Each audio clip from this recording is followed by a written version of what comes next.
Okay, today's PowerPoint is going to be on looking at the non-parametric equivalent of a repeated measures t-test, or excuse me, independent groups t-test. As I presented in class, there are two different types of inferential statistics, parametric and non-parametric.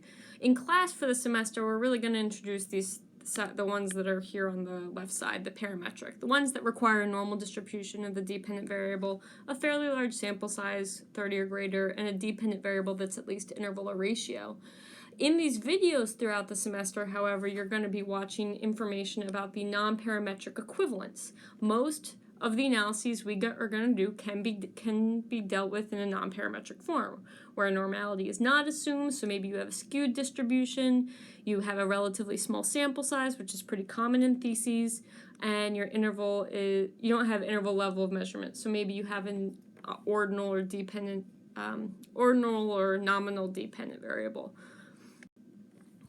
Specifically, we're going to focus in on the t-test. Now, these slides should look familiar. All t-tests vary on two aspects, the level of measurement and the type of the independent variable. That plays a role in this type of analysis. Specifically, we're going to be focusing on the non-parametric, and in the t-test, that's an ordinal level of measurement, and it has to have at least 4 categories or 4 ratings. Excuse me. For it to work. So you need to have a fairly decent, you can't just have a scale of happy, neutral, sad. So 4 categories. I don't know why my pen's not working right now, sorry. The dependent variable has to be, or the independent variable is based on the type of independent variable. So it's either going to be independent groups or repeated measures. For this lecture, we're going to be focusing specifically on the independent groups type. So we're going to be looking at this one over here, the one where there's independent observations that you're either a male or a female, or you're either a master's student or a doc student or something along those lines. So specifically, we're going to be looking down here at the independent groups Mann Whitney U non-parametric test, which is the non-parametric equivalent of the independent groups t-test that we've been learning in class. So the purpose of our Mann Whitney U will be the researcher wishes to determine if differences exist between male and female graduate students with regard to their level of satisfaction with their statistics professor. I wonder how he came up with this example. Now I'm either going to have males or females as the 2 levels of my independent variable. I'm also going to have a dependent variable here that's just going to be a 1 Likert item. It's going to be either on a scale of 1 to 5, how satisfied or not satisfied are you with your professor. So the rationale, this is a non-parametrics design because we have only a t-test because only 2 levels exist, male and female. Therefore, we're going to have, it's going to be appropriate to be doing a t-test just like in class. Participants are tested under only 1 level. We have that independent observations. Graduate students are either male or female, therefore an independent groups t-test is appropriate.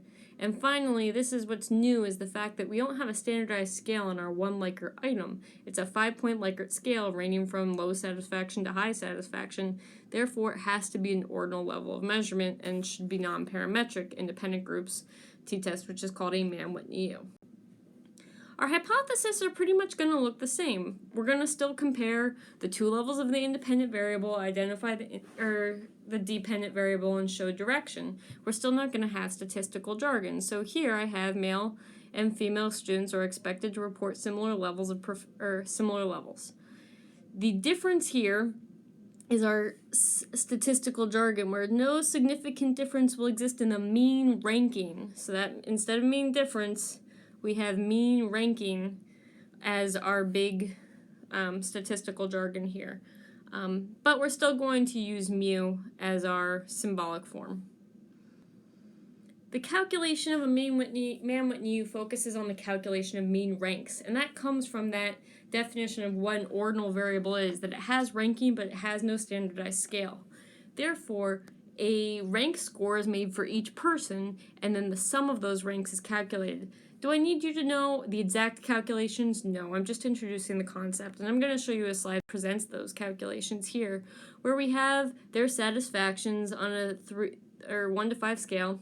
No one was lower than 3. That's pretty exciting. But these are all ranked where the person's scores went from, we had 2 people at 5, so they had to both split the rank of 1 and 2, so they both got 2. Then we have 4 people at 4, so they were really splitting the ranks of 3, 4, 5, 6, 7, they all got 8, and so on. So this is where these rankings can get a little bit confusing if we start looking at the data. Actually, here we have third person at 5, so 1, 2, 3, we divide them, they take the middle spot, and so on. You don't need to know the calculations, I just want you to see the general concept.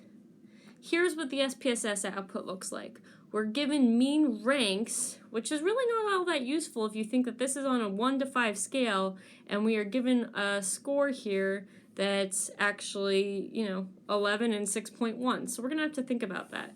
We have our Mann Whitney U, which is our score statistic. It's transformed into a z-score, so you can think of this, if we know about our lovely z distribution, anything over 2, plus or minus 2, is going to be in that, high below an alpha level below 0.05, which is why we look at our sig value and the the p-value is 0.023.